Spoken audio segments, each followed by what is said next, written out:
오늘 성경 말씀은 그 예루살렘 베들레헴의 믿음의 가정이 먹고 살랐고 보따리를 싸가지고 객지의 이방 지역에 모압 지방에 가서 살다가 남편도 돌아가시고 아들 둘이가 다 죽고 과부들만 덩그러니 남은 그런 집안 이야기입니다. 역사는 반복이 되는데 오늘 말씀의 시작은 보면 사사들이 치리하던 때에 그 땅에 흉년이 드니라. 이 사사시대에 되어진 일입니다. 사사시대라는 것은 역사는 반복이 되는데 그 사사시대는 오늘 대한민국 사회와 흡사하다, 비슷하다. 시대의 고통이 있는 거예요. 시대의 통증이 있는 거예요. 직업병이 있듯이 그 시대가 주는 아픔이 있습니다. 여러분, 정치적으로 경제적으로 불경기다. 그 시대가 흐름이 대세가 있을 때는 천하장사가 없는 거예요. 여러분, 정치적으로 내가 좋아하지 않는 사람이 TV 화면에 나오면 채널을 돌려버립니다. 그렇잖아요. 시대가 주는 고통이 있는 거예요. 이 사사시대는 사사시대가 주는 독특한 시대의 아픔이 있습니다.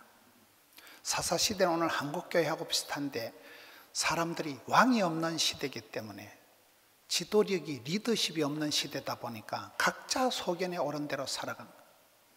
들어보면 일리는 있는데 진리는 아니에요. 그저 춘추 전국 시대와 같은 각자 소견에 옳은 대로 지팔 지연 들고 살아가는 시대가 사사시대입니다.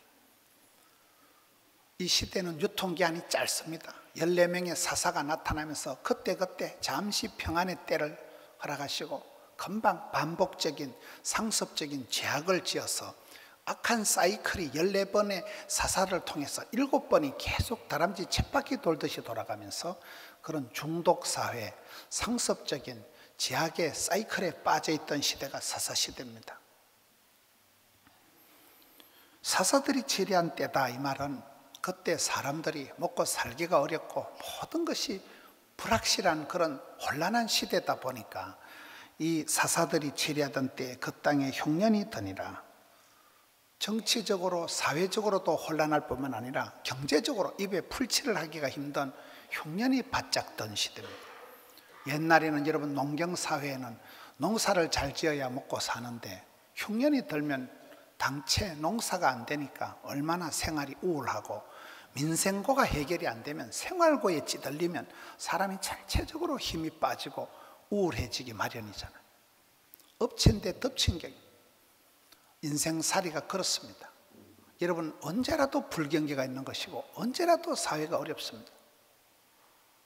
야고보서 1장 2절에 형제들아 여러 가지 시험을 당하거든 온전히 기쁘게 여기라. 아무리 믿음 좋은 사람, 아무리 기도 많이 하는 사람도 이상한 병이 생기고 교통사고가 나고 별꼴이 반쪽인 세상을 살다 보니까 이 혼란한 사사시대, 춘추전국 시대와 같은 각자 소견에 옳은 대로 살아가니까 겉똑똑이들이 많고 선무당 사람 잡듯이 다 말은 맞는데 진리는 아닌 그런 혼란한 시대를 살아가는데 민생고가 해결이 안 되는 흉년이 바짝 들었으니까 얼마나 살기가 힘들겠어요.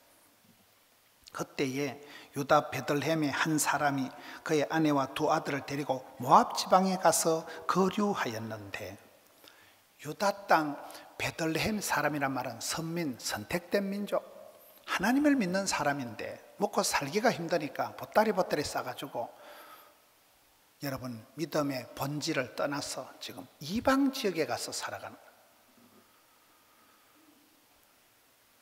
사람은 통제 본능이 있다는 거예요. 사람은 뭔가 모르게 자기 인생을 자기 마음대로 살아보려고 하는 그런 통제 본능이 있다는 거예요. 자기 마음대로 뭔가 다스려 보려고 하는 그런 생각이 있다는 거예요. 근데 통제 본능을 가지고 살아보면 남는 게 없는 거예요.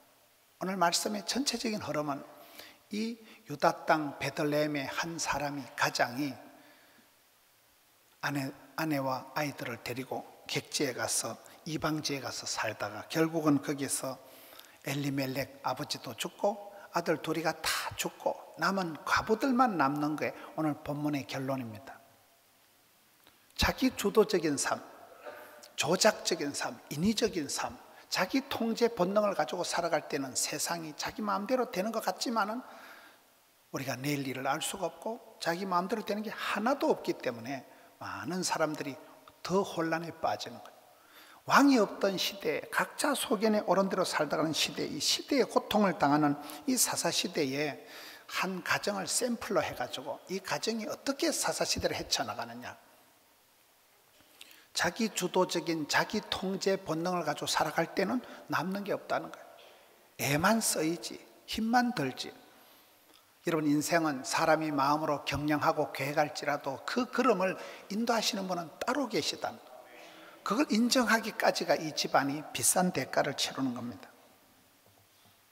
이 사람의 이름이 엘리멜렉입니다. 아내 이름은 나옴입니다. 이름대로 직분대로 못 사는 시대다. 엘리멜렉, 하나님은 나의 왕이다는 뜻인데 군신사회에서는 어명이 법인데, 짐이 국가인데, 임금, 하나님은 나의 임금이다, 하나님 나의 왕이다 이렇게 적어 놔놓고는 할아버지가 아버지가 이름은 단단히 지어줬는데 이 아들이 살아가는 세월은 하나님 앞에 묻지도 찾지도 않아. 하나님 앞에 결제 없이, 하나님은 왕이면 나는 하나님의 왕의 신하인데도 전혀 왕과 그런 주종관계, 군신관계가 아닌 지 마음대로 이사가고 지 마음대로 돌아다니는, 이게 지금 이런 시대라는 거예요. 이름대로 못 사는 시대, 직분대로 못 사는 시대입니다. 여러분, 집사가 되고 권사가 되고 이름대로 직분대로 산다는 게 얼마나 어렵습니까?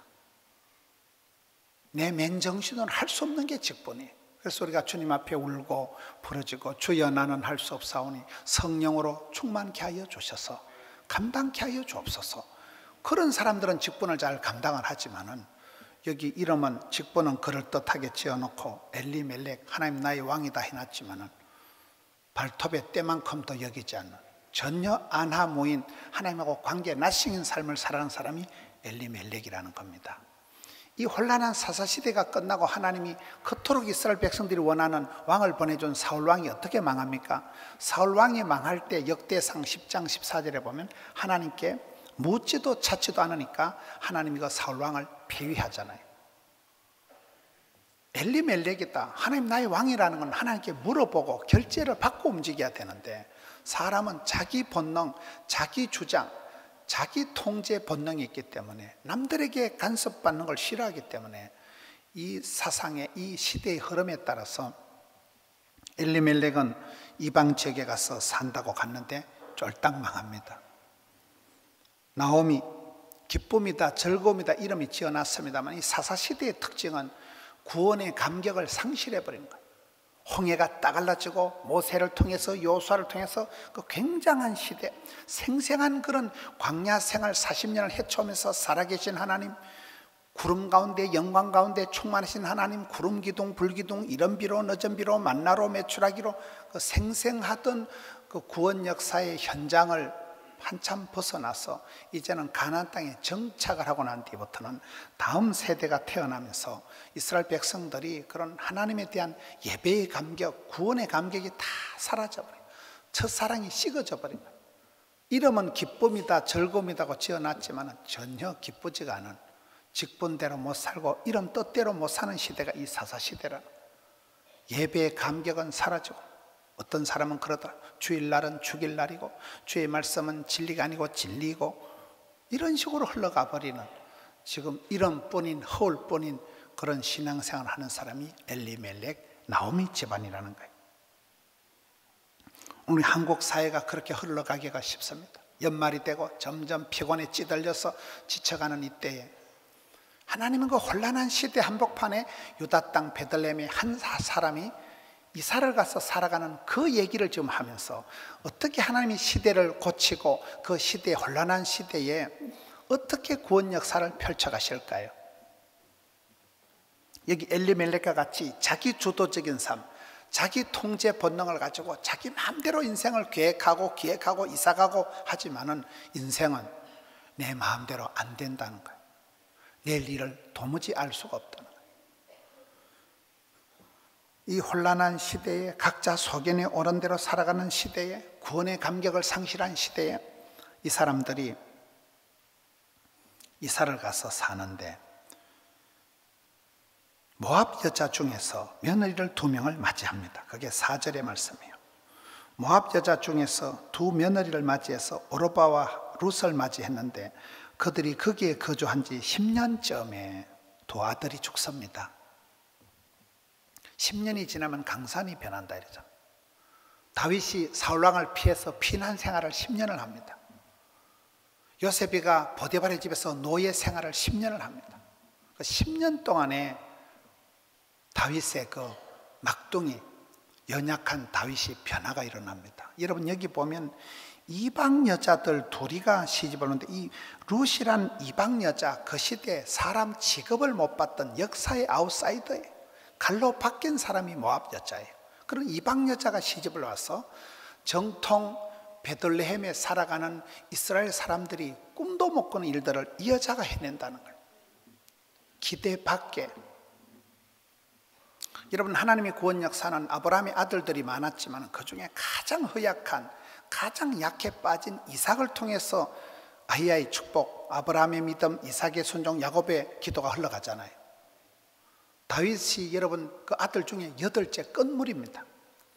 이세의 아들 8명인데 아빠가 보기도 갈로밖에 제켜놨던 가장 못난 아들 8째 다윗이 10년의 피난 생활을 통해서 야성이 회복되고 영성이 세팅이 되면서 성군 다윗이 되어가듯이 죽은 줄 알았던 아들 요셉을 다시 찾고 요셉이 이스라엘의 민족을 만들어가는 민족을 세팅하는데 요셉이 결정적으로 쓰임받았듯이 여기에도 보면 엘리멜렉, 나오미 이런 주역들이 아니에요.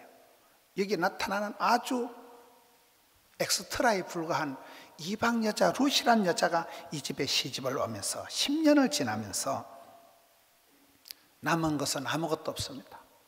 남편도 돌아가시고 2 아들 죽어버리고 남자가 씨가 말라버린 과부들만 덩그리 남은 이 집안에 인생 막장인 이 상태에서 하나님이 어떻게 이 가정을 회복시켜 나갈까요? 사사시대의 흐름은 그렇습니다. 각자 지팔 지연들고 소견에 오른 대로 살아가고 왕도 없고 대장도 없고 오다도 없고 지팔 지연들은 이 시대에 극도로 혼란한 이 시대에 이름대로 직분대로 못 살아가는 시대에 하나님께서는 기대 밖에 전혀 가망이 없는 역사의 찌끄러기 같은 이 이방 여인 룻을 통해서 이 집안을 완전히 새롭게 회복시켜 나가시는데 이 며느리가 잘한 것이 뭘까요? 이 며느리 룻이 잘한 것은 시어머니의 하나님을 바라보는 거예요. 보통 고부간의 갈등이라는 건 어디든지 있는 거예요. 고부간의 갈등이 없는 데가 없어요. 시어머니는 시어머니예요.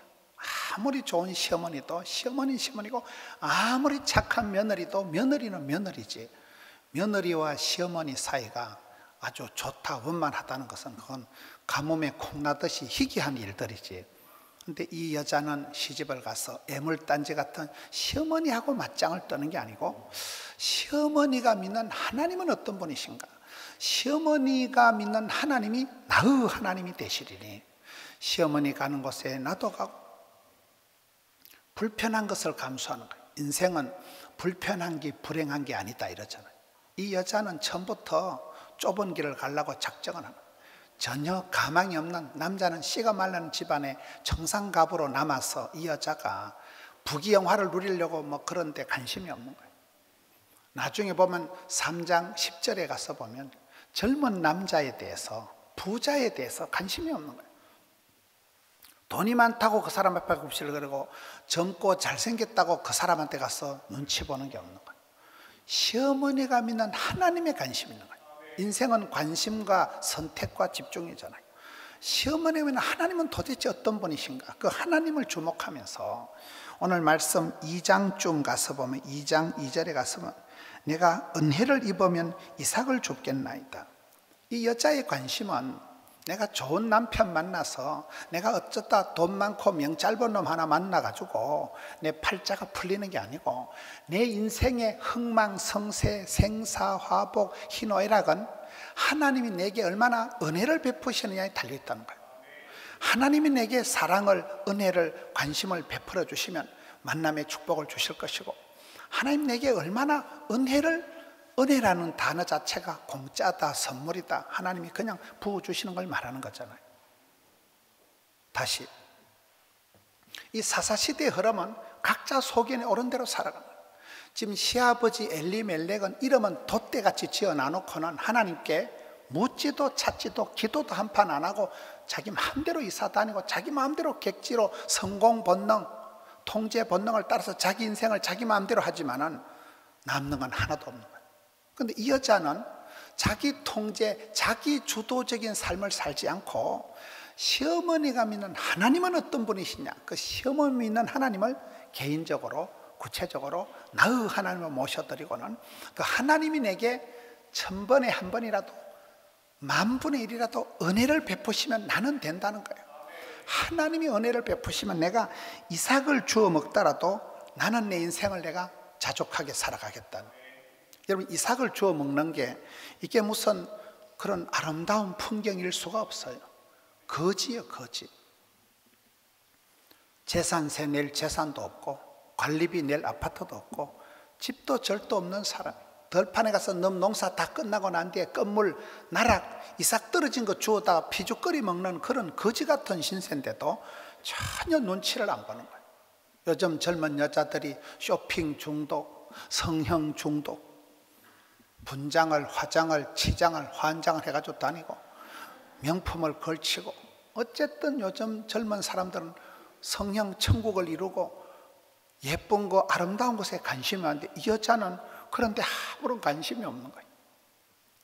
시어머니 믿는 하나님이 내게 어떻게 은혜를 베풀어 주시느냐, 시어머니 믿는 하나님, 내 하나님께서 내게 어떻게 만남의 축복을, 형통기를 인도해 주시냐, 이것만 관심 있는데 너무 밭에 가서 이삭을 주워 먹는 걸 조금도 개의치 않는 거예요. 여러분, 사람이 궁색해지면, 사람이 어려워지면 마음에 콤플렉스가 생겨요.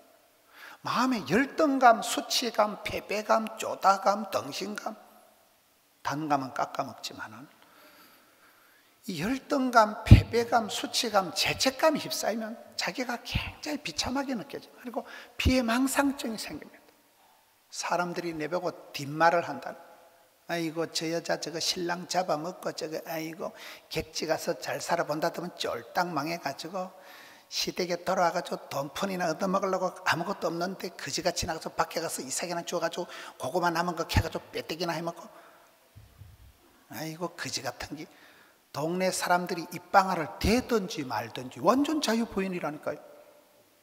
이 루시란 여자가 사람들이 나한테 도와주고 말고 할 거 없다는 거예요. 사람이 나를 칭찬한다고 내가 복받는 거 아니고 사람들이 나한테 뒷담화를 한다고 내가 저주받는 거 아니라는 거예요. 하나님이 내게 복을 주시면, 하나님이 은혜를 베풀어 주시면, 하나님이 만남의 복을 형통일 인도해 주시면 된다는 거예요. 1절에, 2장 1절에 나오미의 남편 엘리멜렉의 친족으로 유력한 자가 있으니 그의 이름은 보아스더라. 이 패가 망신한 집안에, 인생 막장을 달려가는 집안에 시아버지 돌아가시고 신랑 죽어버리고 시동생 죽어버리고 남자가 씨가 말라버린 이 집안에 하나님께서 유력한 자 보아스를 한 방에 붙여버리는 거예요. 유력한 자를 붙이시는 거예요. 어제 우리 교회 결혼을 한 자매가 민정은 선생님이라고 있습니다. 그 자매님은 새벽 5시에 늘 새벽 기도를 나오는 거예요. 어제 결혼식 하는 날도 5시 새벽 기도를 나오는 거예요. 보통 아가씨 같으면 피부 관리한다고, 수면 관리한다고 결혼식 하는 당일에도 새벽 기도를 나오는 거예요. 그 자매님이 경영하던 학원 이름이 보아스 학원이에요. 보아스 학원. 하나님, 유력한 남자를 붙여주옵소서. 그 마음으로 기도하며 학원을 경영하던 민정은 선생님이 드디어 유력한 남자를 만나서 어제 시적 같다니까요. 하나님이 그 사람을 회복시키는데 이 패가망신한 집안에, 인생 밑바닥을 달린 이 집안에 유력한 한 사람을 예비하셨으니 유력한 자 보아스를 만남의 복을 주시는데, 오늘 성경에 보면 우연히 보아스의 밭에 이르렀더라. 성도에 가는 게 우연은 있을 수가 없습니다. 우리의 만남은 우연히 있을 수가 없는 거예요. 여러분, 사사시대의 특징은 각자 소견에 오른 대로 자기 주도적인, 자기 통제 본능을 가지고 지가 생각하고 지가 이사가고 지가 잘 살아보려고 마음대로 날뛰던 시대에 그렇게 살아갔던 엘리멜렉은 망해버리고 뜻밖의, 기대밖의, 갈로밖의 이방 여자가 시집을 와서 내가 믿는 하나님, 시어머니 하나님을 나의 하나님을 삼고 불편한 일을 감수하고, 그저 시어머니 가는 곳에 내가 가고 시어머니 죽는 곳에 내가 죽고, 너무 밭에 가서 이삭을 주워다 피죽을 끓여 먹는 그런 상황이라도 일용할 양식이 있으면 되지. 내가 한 끼 밥 먹으면 나는 감사하다. 부끄러울 것도 없고 창피할 것도 없고 더러울 것도 없고, 내가 하는 직업에 대해서, 내가 살아가는 삶의 형편에서 조금 더 남의 눈치를 안 보고 하나님이 10,000,000번에 1번이라도 은혜를 베풀어 주시면 된다. 하나님의 은혜 베푸심을 앙망하면서 하나님이 도와주실 손길을 기대하면서 들에 가서 이삭을 주워 먹는데, 그날따라 우연히 한 아저씨 밭에 갔는데 그 밭이 미스터 보아스 밭이라는 거예요. 유력한 자를 하나님이 착 붙여주시면서 그 사이에서 다윗이 태어납니다. 다윗의 자손 예수 그리스도 세계라, 메시아를 잉태하는, 여러분 지금 우리가 성탄을, 주님이 오심을 대망하는 대강절이잖아요. 다시 오실 주님을 우리가 대망하면서 살아가는데 누가 축복의 통로가 될 수 있습니까? 이 루카 같이 현실은, 집안 형편은 막장이에요. 더 이상 희망이 절망의 시대. 요즘 우리 청년들을 절벽 시대다, 산포 시대다, 결혼도 포기하고 포기당하는 시대, 희망이 절망의 시대를, 우리가 이 사사시대와 방불한 혼란한 이 시대를 살아갈 때, 이 시대에 여러분 경기는 항상 어려운 거예요. 하늘 아래 새날이 없어요. 그럴 때 이 이방 여자가, 역사의 갈로바뀌었던 이 여자가 와서 시어머니 하나님, 내 하나님을 믿고 그 하나님이 인도하심이, 하나님이 공급하신 하나님의 손길, 경륜, 하나님 간섭이 중요하다는 거예요. 내가 선택하고 판단하고 내가 경영하고 조작하고 인위적으로 내가 통제 본능을 가지고, 성공 본능을 가지고 내가 애쓰는 건 아무것도 아니에요. 하나님이 내게 어떤 만남의 복을 주시고 어떤 은혜를 베풀어 주실까, 그 은혜를 대망하는 솔라 그라티아, 오직 하나님의 은혜다.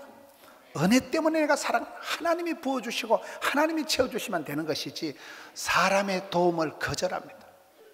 이 여자의 마음이 룻기서 3장 10절에 가서 보면, 그의 베푼 인애가 처음보다 나중에 다하도다. 보통 세월이 흘러가면 첫사랑을 잃어버리고 애정이 식어버리고 마음의 감동이 사라지기가 쉬운 게 현실이잖아요. 이 사사시대는 구원의 감격이 없는 시대라니까. 마음의 기쁨의 즐거움이 다 사라진 시대인데, 이 여자는 늦게 믿은 하나님을, 그 첫사랑을 유지하는데 그 사랑의 강도가, 여러분 헤세드, 사랑의 온도가 갈수록 따뜻해진다. 처음보다 나중에 갈수록 점점 에스컬레이터가 착착 올라가듯이 처음보다 나중에 갈수록 더 뜨거워지고 더 긍휼히 여기는 마음. 돌아가신 시아버지도 불쌍하고 홀로 된 시어머니도 불쌍하고 죽은 남편도 불쌍하고 자기도 불쌍하고, 그 마음이 막 가슴에 용솟음 치니까 이 여자의 마음속에 시어머니에 대한 원망이, 죽은 신랑에 대한 불평이 있을 수가 없는 거예요. 마음에 사랑이 철철철 넘치는 거예요. 그 긍휼히 여기는 사랑, 불쌍히 여기는 사랑, 민망히 여기는 사랑, 적은지심이 헤세드가 넘치니까 이 여자의 마음이 갈수록 따뜻해지는, 갈수록 뜨거워지니까 어떻게 복을 못 받겠어요. 그야말로 나중 축복. 처음은 미약했지만, 시작은 서글펐지만, 이 집안의 형편은 막장이지만은, 오늘 본문의 말씀은 죽었더라 죽었더라 다 죽고 난 뒤에 과부들만 남은 집안에서 이 과부 이방 여자가 하나님의 은혜를 대망하면서 이삭을 주워 먹는 걸 조금도 부끄러워하지 않고 불편을 감수하고, 그게 위대한 거잖아요. 하나님의 축복은 거지같이 길바닥에 이삭을 주워 먹는 그런 통로를 통해서 유력한 자 보아스를 붙여주시는데, 오늘 저와 여러분의 삶의 많은 경우는 더럽다고 안 하고 창피하다고 안 하고 쪽팔린다고 안 하고, 그러니 축복의 통로에 다가갈 길이 차단된다는, 불편한 걸 감수하고 부끄러움을 개의치 않고. 여러분, 사람이 직업엔 기천이 없는 것입니다. 어떤 일이든 주님이 부탁한 일은 사명입니다. 시아버지는, 시어머니는 사명을 이탈해서 본질을 벗어나서 궤도 이탈을 해서 먹고 살라고 객지로 떠나가고 신앙의 본산을 버리고 사명자의 길을 떠나서 이방 문화에 빠져서 살아가다가 폐가 망신했지만, 이방 여자였던 이 여자는 자기가 시어머니 하나님을 받아들이면서부터는 믿음의 삶을 살아가기 시작하고 하나님이 붙여주시고 하나님이 채워주시고 하나님이 인도해 주시면 모서티스터, 베서티스터 최고가 된다는 거죠. 하나님이 내게 은혜를 베풀어 주면 누구를 붙여주시든지 거지같이 길바닥에 이삭 주어서 피죽거리 먹는 그런 주제에 전혀 그런 골라 잡을 형편이 아닙니다. 지금 뭐 아가씨가 시집 가는 게 아닙니다.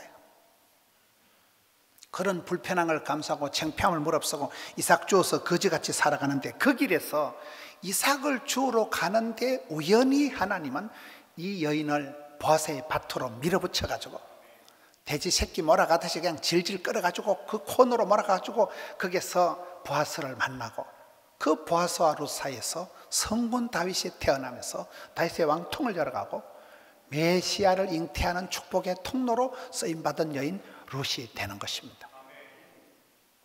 오늘 성경 말씀은 가장 사이드하게 시작해서 예수 그리스도를 잉태하는 메시아의 모태를 형성하는 그런 룻이라는 성경 역사상 가장 아름다운 한 여인, 탁월한 선택을 하고 가문을 회복시킨 한 여인의 이야기가 오늘 본문의 말씀입니다. 저는 오늘 우리의 삶도 그렇다고 보는 거예요. 많은 사람들이 이 시대가 정치적으로 혼란하고 경제적으로 최악의 불경기고 어떤 지방에 가보니까 뭐 매출이 한 30%가 줄었다 하더라고요. 하청업체들부터 다 일감이 없어지고 연쇄 부도가 나듯이 많은 사람들이 도미노 현상이 나타나듯이 빈집들이 많이 생기고 상가에 사업이 안 되고 지금이 그런 시대입니다. 정치적으로 신앙적으로도 극도의 혼란한 시대입니다. 사사시대와 방불한 시대입니다. 그럴 때 하나님은 누구를 통해서 역사하실까요?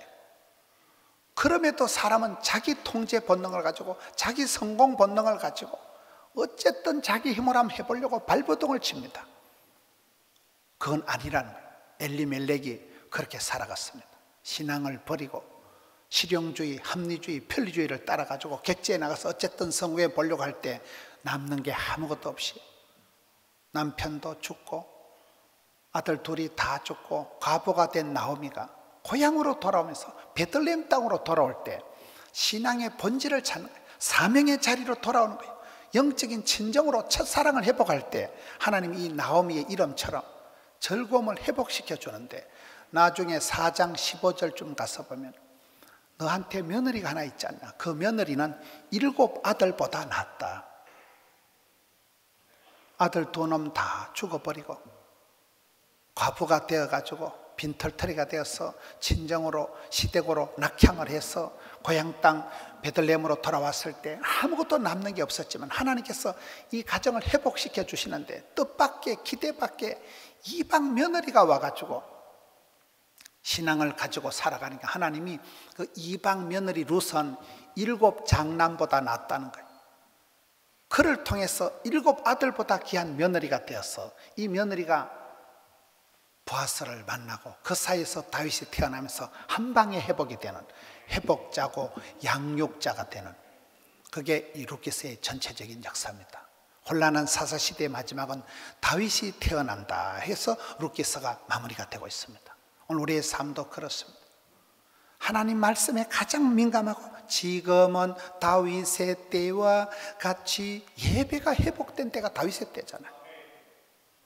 하나님의 영광, 하나님의 이름에 예민하고 그의 선친, 그의 왕, 그의 선왕 앞서서 초대 이스라엘의 왕을 했던 사울 왕은 하나님께 묻지도 찾지도 않았던 반면에 다윗은 틈만 나면 노래하고 틈만 나면 기도하고 틈만 나면 시를 적고 악기를 연주하고 하나님 앞에서 가장 표현력이 뛰어난 나의 힘이 되신 여호와여 주님을 내가 사랑합니다. 하나님은 나의 목자, 나의 산성, 나의 피난처. 누구보다도 신앙의 절절한 신앙의 고백들을 성경에 남긴 사람이 다윗이잖아요. 그 다윗의 할머니가 바로 룻입니다. 룻이란 한 여인이 그렇게 그 패가망신한 가정을 막장 드라마를 펼쳐가던 가정을 한 방에 회복한 한 여인의 이름 없는 여인, 그 이방 여인에 불과한 구원의 역사에서는 전혀 상관이 없는 아주 역사에 멀리 있었던 이 룻이라는 이방 여인을 통해서 하나님은 그 시어머니 나오미의 믿음, 나오미가 그걸 깨달은 거예요. 남편의 주도적인 삶, 인본적인 삶, 조작적인 삶, 욕심적인 삶. 남편이 그저 성공 본능만 가지고 객지에 나서 뛰면 뛰는 대로 돈이 될 줄 알았지만 남편은 죽고 난 뒤에 내가 돌아가자, 아버지 집으로 돌아가자, 내 믿음의 첫사랑을 회복하자, 사명자의 자리로 돌아가자. 내가 이름대로 직분대로 못 살았지만은 내 이름이 기쁨이고 즐거움이잖아. 그래서 그가 믿음의 첫사랑을 회복하고 시댁으로 돌아와서 거지같이 살아가면서부터 물질은 잃어버렸지만, 사람은 잃어버렸지만 신앙을 회복하면서부터 그의 가정이 뜻밖의 그런 형편없는 며느리, 생각도 기대도 못했던 이방 며느리를 통해서 이 집안이 회복되는 과정을 기가 막히게 설명한 것이 오늘 말씀에 하나님이 은혜를 베풀어 주시면 된다는 솔라 그라티오와, 그리고 여기에 하나님은 인도하신다는, 우연이라도 어떻게 인간의 단어로 설명을 할 수 없는, 이건 하나님의 작품, 하나님의 간섭, 하나님의 경륜, 하나님의 인도 아니고는 설명이 안 되는 단어예요. 어떻게 그 길에서 그렇게 신랑감을 만나서, 어떻게 거기서 재혼을 하고, 어떻게 거기서 거지 같은 여자가 주인 마님을 만나고, 하나님이 그 보아스의 눈을 열어서 보게 해주시고, 엄매 이쁜 거, 하나님이 그 사람의 마음을 감동시켰어요. 이 유력한 자를 다 겸비해놨다니까요. 하나님 다 예비해놓은 그 길에 하나님이 보실 땐 하나님을 찾고 하나님을 의지하고 하나님을 노래하는 사람을 찾는 거잖아요. 많은 사람들이 있지만 이름대로 직분대로 못 살아갔는데, 신앙 다 팔아먹고 지팔 지어들고 살아가는 시대에 이 여자 하나가 뜻밖의 그렇게 시어머님 있는 하나님이 나의 하나님이 되시니, 마음의 서글픔을, 분노를, 갈등을, 마음의 쓴뿌리를 키우지라는 거예요. 항상 은혜와 긍휼이 철철 넘치는 거예요. 오직 은혜, 솔라그라티아, 하나님이 은혜를 베풀어 주시면 그 마음속에 인내하는 사랑, 불쌍히 여기는 마음이 철철 넘치니까 전부터 사랑의 온도가 점점 뜨거워지니까 하나님이 이 여인을 통해서 다윗의 왕통을 열어가고 예수님을 잉태하는, 오늘 우리도 그렇습니다. 다시 오실 주님, 성탄을 앞두고 있는 우리가 어떻게 내가 주님을 맞이할까요? 어떻게 주님이 우리 가정에 오실 수 있을까요? 남들이 보기에는 저게 뭐 인간 되겠나?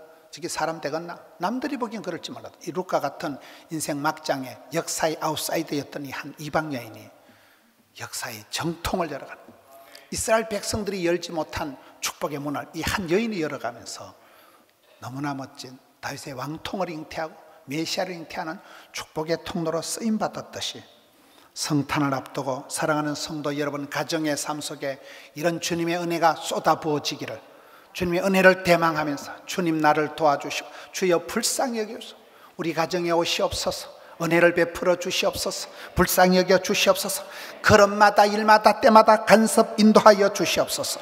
그 인도함을 받는 성도님들 되시기를 축원합니다.